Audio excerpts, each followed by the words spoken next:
두 아들을 둔 아버지. 루카복음 15장 11절부터 32절까지.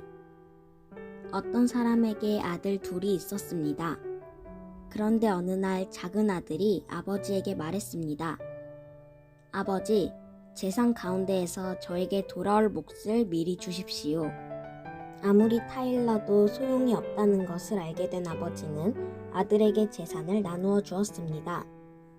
며칠 뒤 작은 아들은 자기 재산을 모두 챙겨 먼 고장으로 떠났습니다.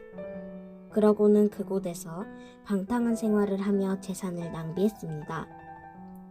얼마 후 돈이 떨어졌는데 마침 그 고장에 심한 흉년까지 들어 그는 알거지가 되고 말았습니다.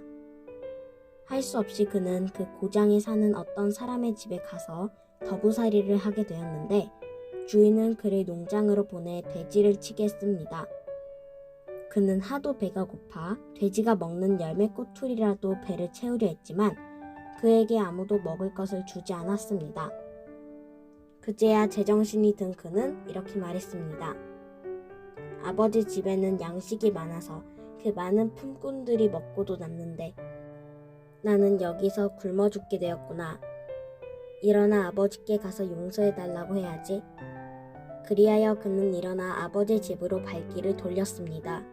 집으로 돌아오는 아들이 멀리서 본 아버지는 가엾은 마음이 들어 달려가 아들의 목을 껴안고 입을 맞추었습니다. 그러자 아들이 말했습니다.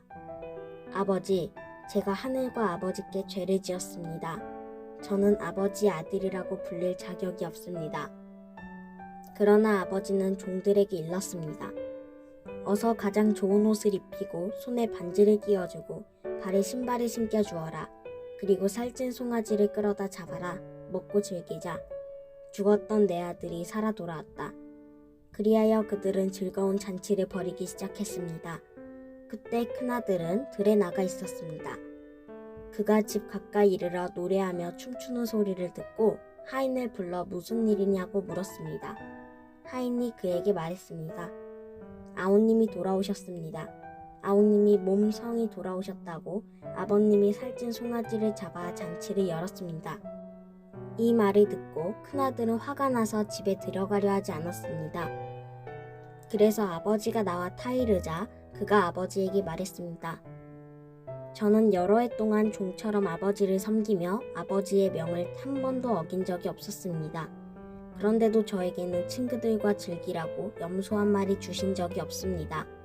그런데 방탕한 생활을 하며 아버지의 재산을 다 날려버린 아들이 돌아오니까 그 아이를 위해서는 살찐 송아지까지 잡아주시는군요. 그러자 아버지가 그에게 일렀습니다. 얘야, 너는 늘 나와 함께 있고 내 것은 모두 네 것이다. 그런데 너의 아우는 죽었다가 다시 살아났고 내가 잃었다가 되찾았다. 그러니 어찌 이날을 즐기지 않겠느냐? 이 비유의 초점은 죄인의 회개가 아니라 아버지의 사랑이 있습니다.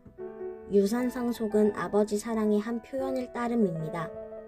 하느님과 우리 사이는 주고받는 식의 장사 속으로 맺어진 관계가 아니라 부모 자식 사이의 관계입니다.